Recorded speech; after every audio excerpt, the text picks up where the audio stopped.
தந்தை, மகன், தூய ஆவியினுடைய அருளும் ஆசீரும் ஒருவரோடும் நிறைவாக இருப்பதாக.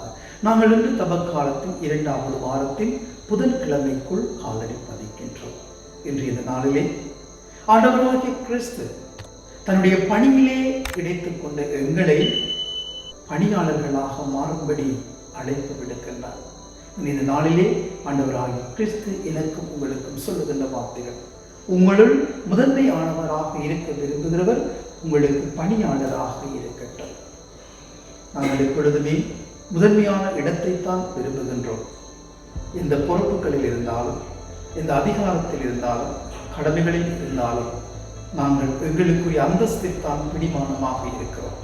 நான் தான், நான் சொல்வதை செய், நான் கட்டளை இடுவதை நீ செய், நான் பணிப்பதை செய் என்று நாங்கள் ஒவ்வொருவரை அதிகார துணியோடும் அதிகாரத்தோடும் நாங்கள் ஒவ்வொருவரை வழிநடத்தி செல்லுகின்றோம்.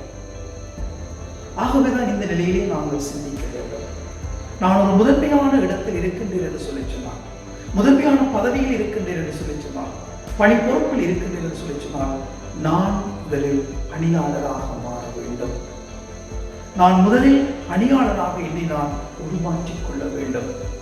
நான் பணி பொறுப்பில் இருக்கின்றேன் என்று சொல்லி சொன்னார், பல பல பொறுப்புகளுக்கு அதிகாரியாக இருக்கின்றேன் என்று சொல்லி சொன்னார், பல பல பொறுப்புகளுக்கும் கடமைகளுக்கும் என்னை நான் உரித்தானவனாக நான் உருமாற்றிக் கொள்ளுகின்றேன் என்று சொல்லி சொன்னால், என்னுடைய வாழ்க்கையிலே நான் இறைவனுடைய பணியாளர் என்ற ஒரு உணர்வு எனக்குள் இருக்க வேண்டும். இறைவனுடைய பணியாளர் உணர்வு எங்களுக்குள் இருக்கும் பொழுது நான் இரக்கம் நிறைந்தவனாக, பொறுமை நிறைந்தவனாக, தாழ்ச்சி நிறைந்தவனாக, படிவு நிறைந்தவனாக உடைய பணியை நான் முன்னெடுத்து செல்லுகின்றேன்.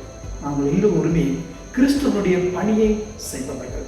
நான் குடும்பத்திலே தந்தையாக இருக்கலாம், தாயாக இருக்கலாம், பிள்ளைகளாக இருக்கலாம். நாங்கள் செய்கின்ற ஒவ்வொரு வேலைத்தலங்களிலும், ஒவ்வொரு பணி பொறுப்புகளிலும் நாங்கள் உரித்தானவனாக இருக்கலாம்.